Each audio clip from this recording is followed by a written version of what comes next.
Assalamualaikum dan selamat sejahtera sebagai pembuka cerita. Kembali lagi ke channel Seram Santai, channel yang menceritakan kepada korang kisah-kisah seram berdasarkan kisah seram sebenar dan juga berkongsikan kepada korang info-info dunia paranormal.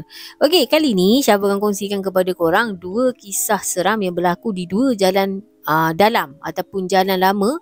Dan sebelum Syah mula menceritakan kepada korang, kepada yang tak subscribe lagi channel Seram Santai ni, korang boleh subscribe. Kalau korang yang tak like lagi video ni, korang boleh like.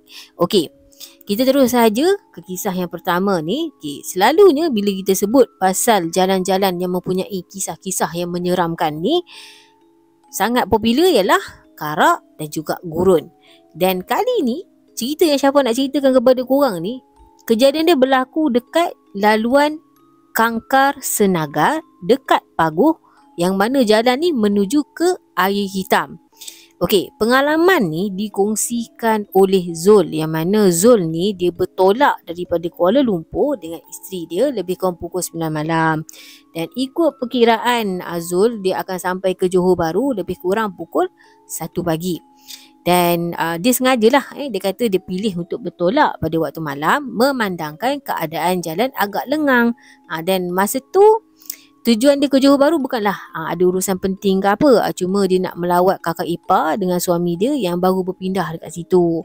Jadi dia pun katalah tak lama pun, dia nak pergi dalam 2 hari tu lah, 2 hari je lah kan.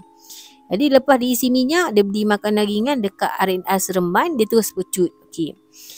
Jalan raya masa tu cukup lengang. Maklumlah hari Jumaat kan, Zul kata hari bekerja kan. Kalau hari Sabtu tu memang confirm lah sesak kan.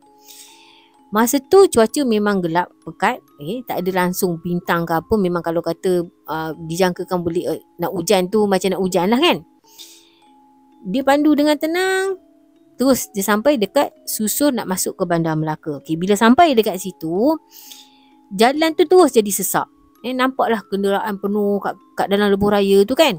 Jadi isteri dia yang tengah terlelap tadi tu terjaga. Bila terjaga, isteri dia tengok apps. Nak tengoklah punca kan. Sebab apa tiba-tiba je lebuh raya tu jadi sesak. Bila tengok, rupa-rupanya ada satu kemalangan, ada aksiden.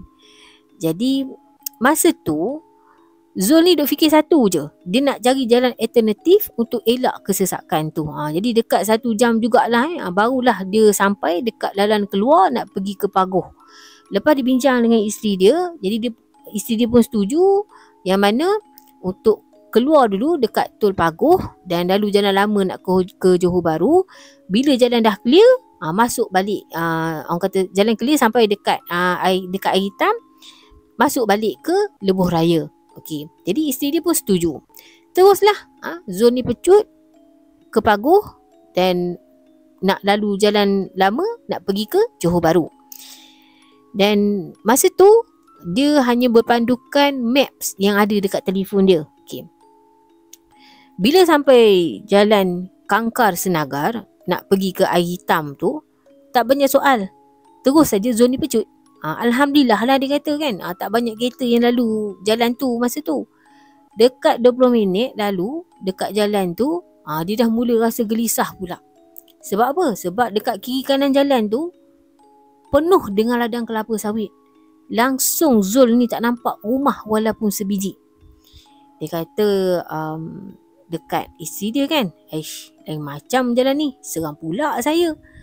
Jadi dia pun tenangkan diri dia kan. Jadi masa tu dia fikirlah, dia kata lagi baik dia hadap keadaan macam tu daripada dia kena hadap jam yang tak tahu pukul berapa nak habis tu kan. Tak dinafikan, Zul kata jalan tu cukup menguji keimanan dia. Kan dah lah satu bengkak-bengkok, gelap gelita pula tu. Kiri kanan jalan penuh dengan ladang kelapa sawit dengan hutan belukar, dia kata. Tengah dia risau, tengah dia memecut kereta dia kan, dia risau-risau jugalah. Kotlah tiba-tiba binatang buas je kan melintas kat depan kereta dia.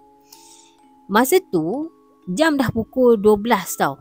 Dan nampaklah macam keadaan tu bunyi guruh, bunyi kilat nak hujan kan. Dia pun teruslah bawa kereta. Dia terperasan satu benda tau.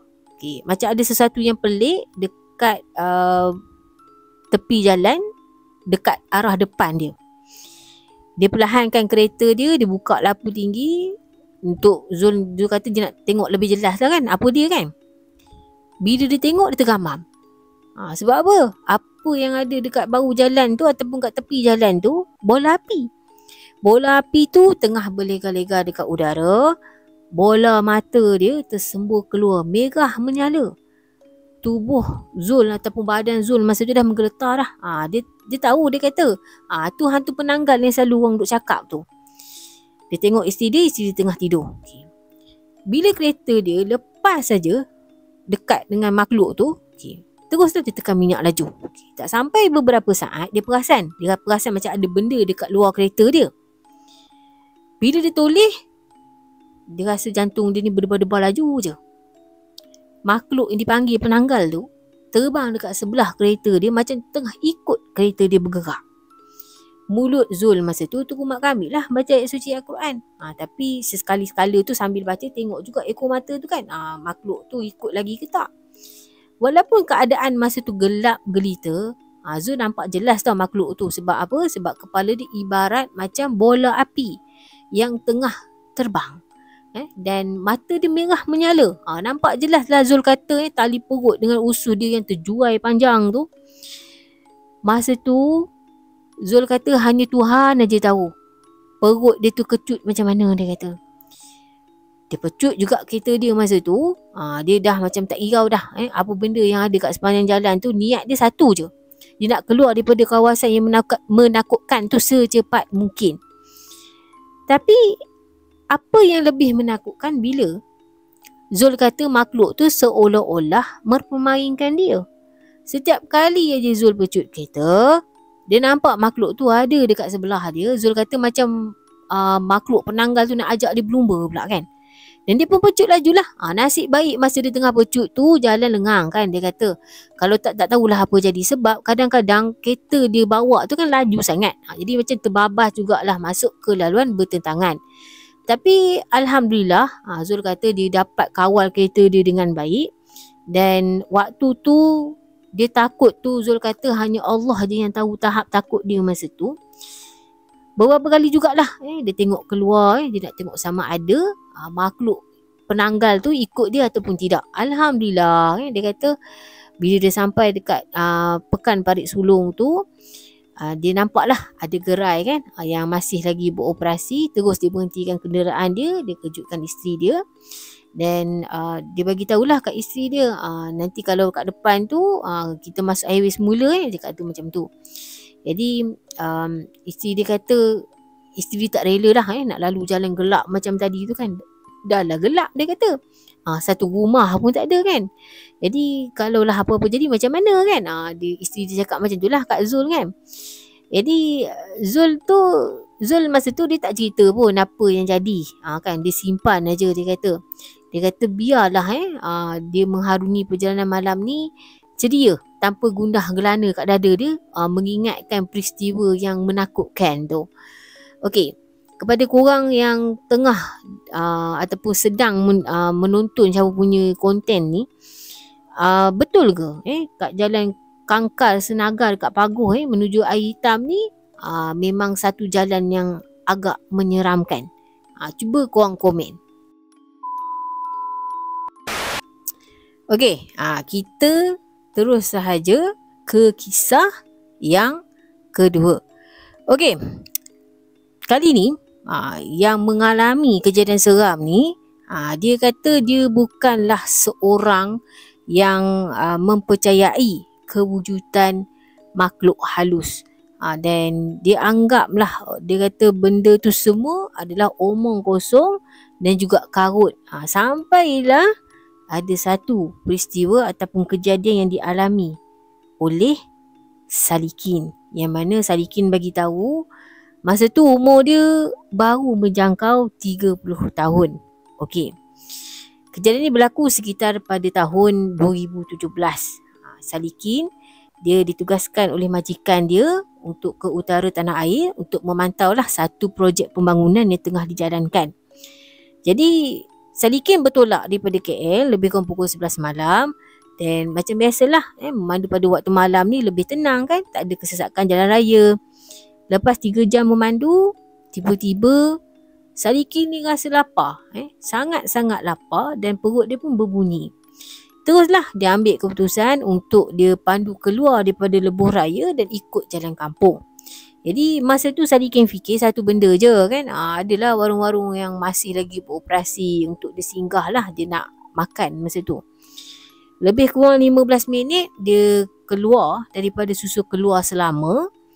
Akhirnya dia nampak ada satu warung lah yang masih terang benderang dekat tepi ladang getah berdekatan. Teruslah dia perlahankan kereta dia matikan enjin, teruslah dia keluar kan. Dia takut jugalah kalau dia lambat nanti peniaga dia nak tutup dah perniagaan kan. Okay. Dia kata nampak dia seorang aja kan pelanggan yang ada masa tu. Masa yang dia cakap tu dekat pelanggan wanita yang datang nak ambil pesanan dia tu. Jadi dia ambil phone dia. Okay, sementara dia nak tunggu pesanan makanan dia sampai, Salikin ambil phone dia tengok dekat dalam tempat tu tak ada line pula kan. Salikin tengok kawasan sekeliling tu cukup sunyi.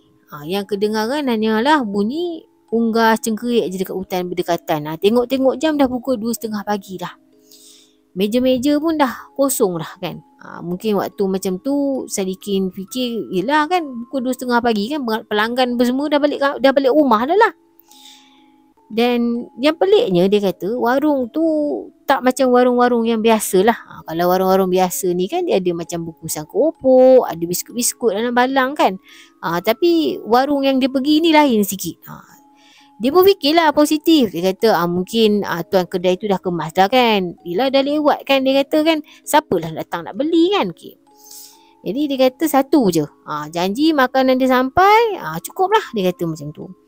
Jadi tiba-tiba pelayan wanita tadi tu datang letak makanan atas meja dia. Kan tanpa sepatah kata.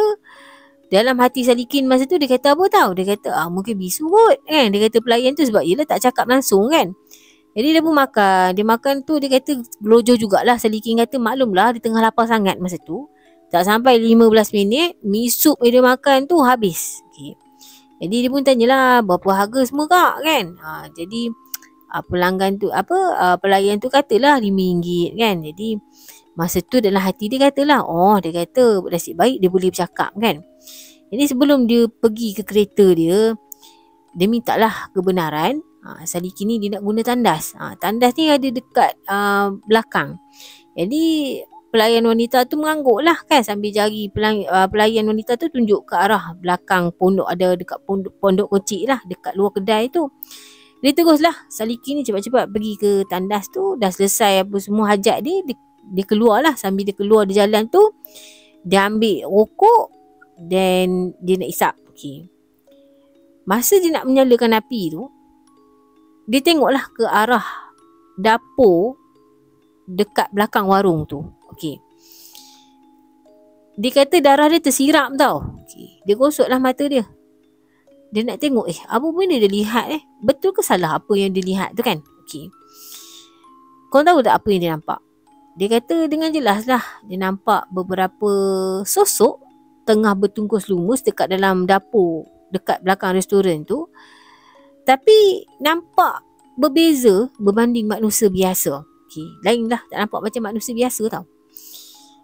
Sebab apa? Sebab pakaian compang-camping, kotor, rambut mengurai panjang mencecah lantai, mata pula muka pula putih, kosong, tanpa mata, tak ada hidung, tak ada mulut. Tergamam juga Sadikin masa tu. Jadi dia tak puas hati. Dia nak pastikan apa yang dia tengok tu betul ke salah. Dia teruslah pergi dekat dapur tu.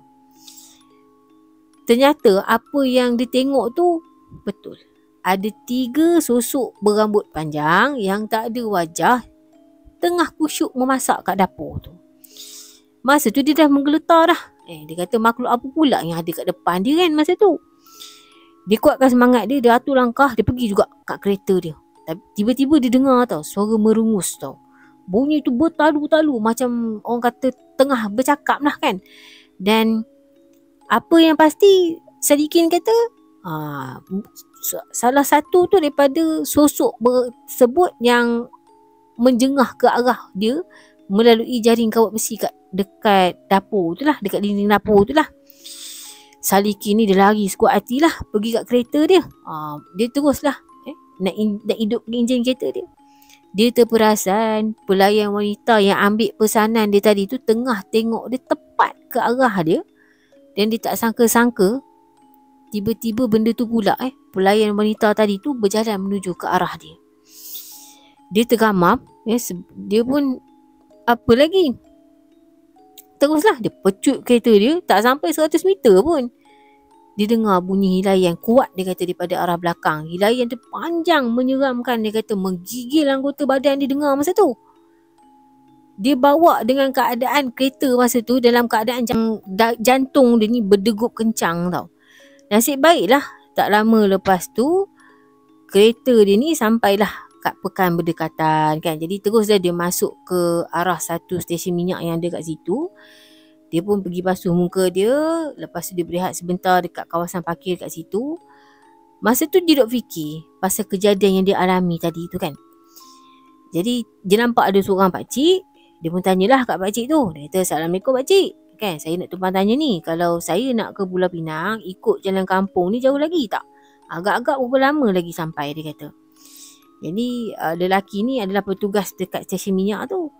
Jadi lelaki tu pun jawab salam dia. Lelaki tu kata, "Oh, taklah jauh sangat." Dia kata, pakcik tu kata dalam 45 minit sampailah, dia kata. Tapi jalan dalam ni gelap, dia kata. Maklumlah, dia kata jalan kampung kan. Lepas tu bukannya elok pula kan. Jadi dia cakap lah kan, pakcik tu kata kalau nak cepat masuk je Lebuh Raya, masuk highway, dia kata. Ikut jalan depan ni, dalam 20 minit sampailah. Masa tu Salikin ni terdiam. Rasanya dia kata tak mungkin kot dia patah balik sebab kalau dia nak pergi Lebuh Raya pun dia kena lalu jalan yang lalu dekat depan warung berhantu tu tau, dekat kebun getah tu. Tapi pakcik tu kata rasanya eloklah kalau dia lalu jalan kampung saja sebab dia kata lewat malam macam ni bahaya jugalah. Jalan nak pergi Lebuh Raya tu lain macam sikit. Kan pakcik tu kata macam tu dekat Salikin. Sambil pakcik tu cakap, pakcik tu dia duk tengok juga keliling tu kan.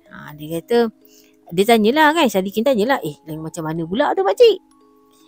Jadi pakcik tu pun cerita. Pakcik tu kata, ramai orang kalau lalu kat jalan tu tengah-tengah malam macam ni, macam-macam benda muncul. Ada yang pernah jumpa perempuan tengah jalan seorang diri, tengah berjalan. Ada yang pernah jumpa orang usung keranda. Ada juga orang jumpa warung berhantu. Jadi masa tu Salikin dengar ni, dia kata tak cakap apa. Dia kata rupanya bukan dia seorang yang pernah lalu jalan, keadaan yang menyeramkan tu. Dia kata rupanya ramai yang dah terkena. Dan dia cuba nak cerita kat pakcik tu apa yang dia alami, tapi lidah dia rasa kelu. Okey. So setakat ini saja perkongsian daripada Syafa. Lagi sekali, kalau korang tak like lagi video ni, korang boleh like. Dan Syafa mohon undur diri dulu. Dan